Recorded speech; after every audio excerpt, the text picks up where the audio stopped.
Hi everyone. Welcome to Daily Recaps. Today, I am going to explain a movie called Too Handsome to Handle. Hope you like it. Enjoy the video and take care. Movie starts with Ma's family. They have been good looking from several generations. Many people admire them because of their beauty, which allows them to make a lot of money. The eldest son, Consious, is an internet influencer.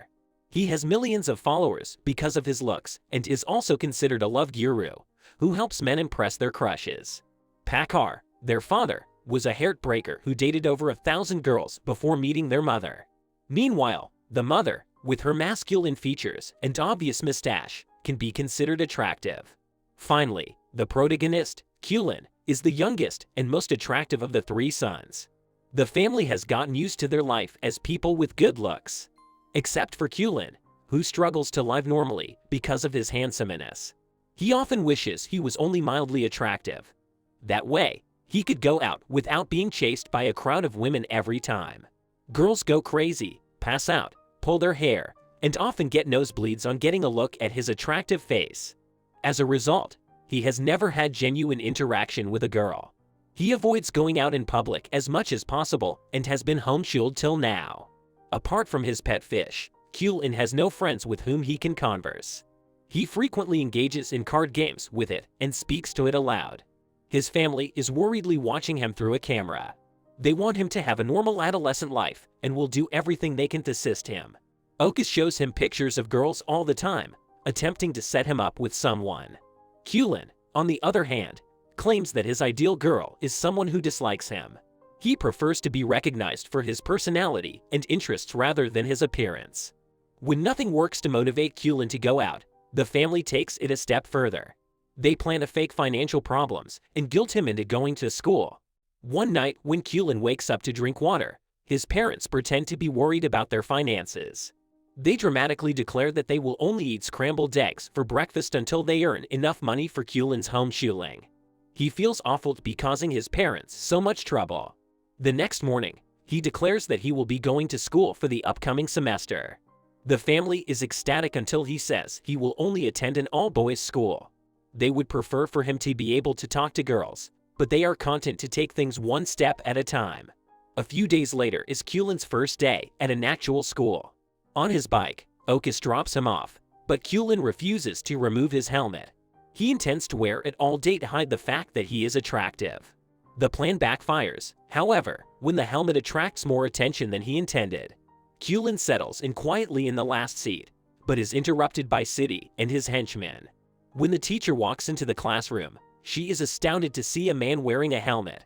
She urges him to take it off right that instant. Although reluctant, Kulin has no way but to oblige. He slowly takes the helmet off in a dramatic way, revealing his face.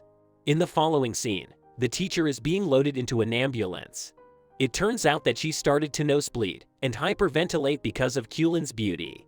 The other kids complain to the principal that the new student is too handsome to handle. Kulin tries to return home by running through the hallway but is tripped by one of the bullies. They take him to the school's warehouse and introduce themselves as Power Rangers. The Tig Attack, a gang of 3 bull, is led by City, the principal's son, are known as the Tig Attack. They reveal that they need Kulin's help to ask a girl out to prom after the over-the-top introduction. The group has been in the senior year of school for the past 3 years. They refuse to graduate until City goes to the prom with the most beautiful girl of the BBM school, Amanda. The group, however, wants Kulin to deliver the proposal because she only accepts requests from handsome men. They assign Kibo, a good guy, to assist Kulin and lead the way. Kibo has been a victim of their antics in the past and is forced to follow the bull's orders. Afterward, Kulin goes to the principal's office with Kibo to make an official complaint about bullying in school. Kibo knows what the outcome will be, but he still accompanies Kulin. The principal is troubled by his son refusing to graduate. Since Kulin's beauty gives him a chance to take Amanda to the prom, the principal wants them to do whatever the bullies say. That evening, Kulin and Kibo decide to complete the task the next day and get rid of the responsibility. Kibo is the first person who has shown kindness to Kulin, unrelated to his beauty. Although the day didn't go as planned, he is happy to have gained a friend. The next morning, They go to the BBM school where the girls smell the presence of the boys. They are adamant about preventing ugly boys from entering the school grounds.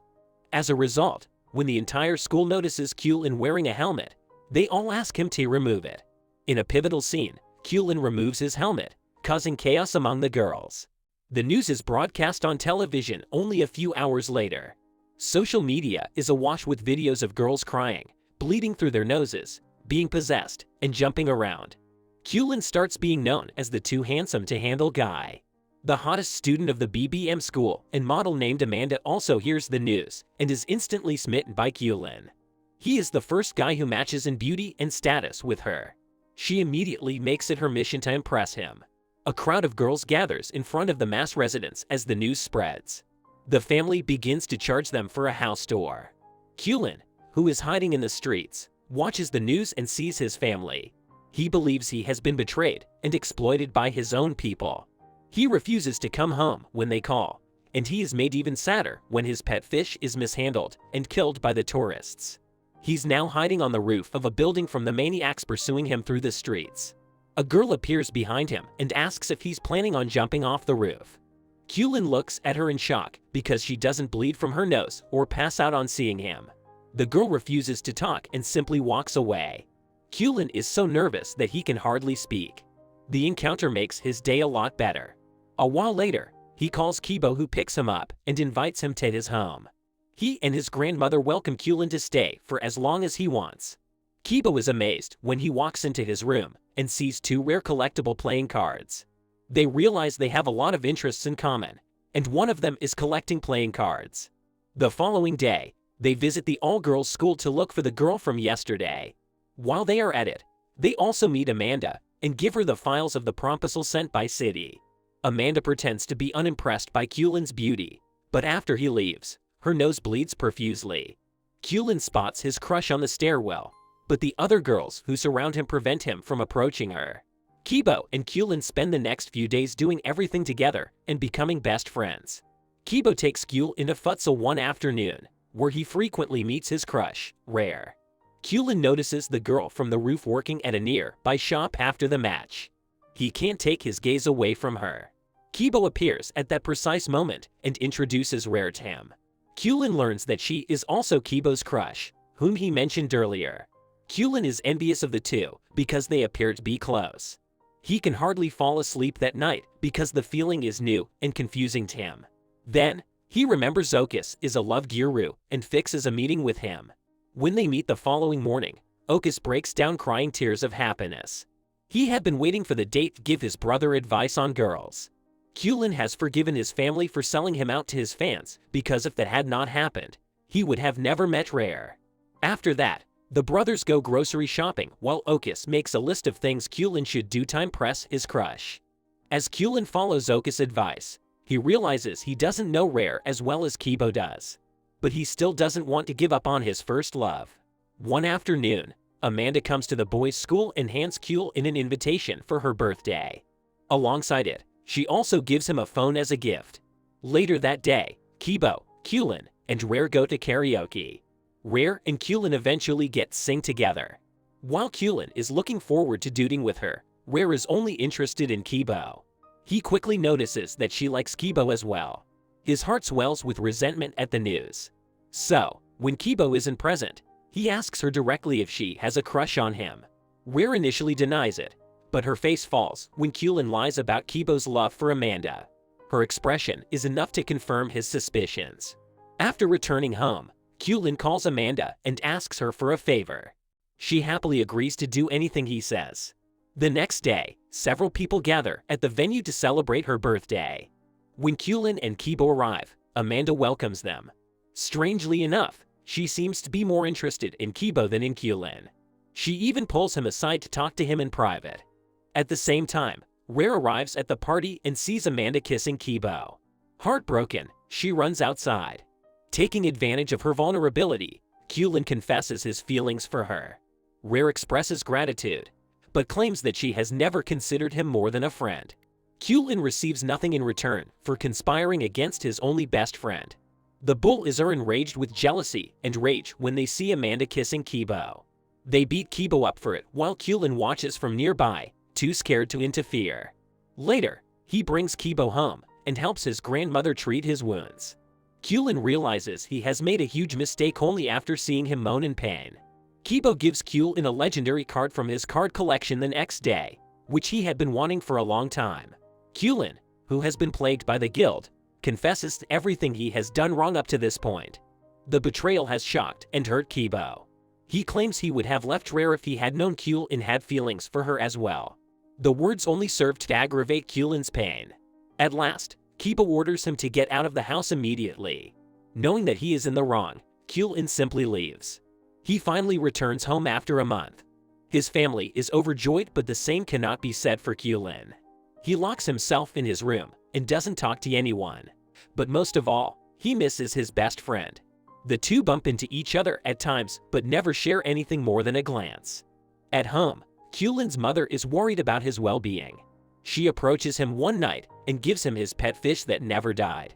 She also informs him that he can return to being homeschooled if he so desires. The family only cares about his happiness and is willing to go to any length to ensure it. Touched by her words, Kulin realizes that he has people in his life who want him to succeed. This motivates him to make things right between him and Kibo. The next morning, he runs to Rare and tells her everything.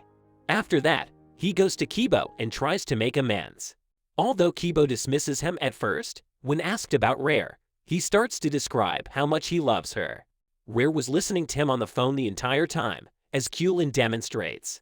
In this way, he mends their friendship and returns to being both of their friends. A few days later, they all go to prom together. Kibo's date is Rare, while Kulin's date is Amanda. As expected, Kulin and Amanda win the title of prom king and queen. Kulin hears a girl comment that he is only mildly handsome and is instantly drawn to her, indicating the start of their new relationship. That's all from the movie. Thanks for watching. If you really want more interesting videos like this, then hit like and subscribe to support the daily recaps. See you again. Take care.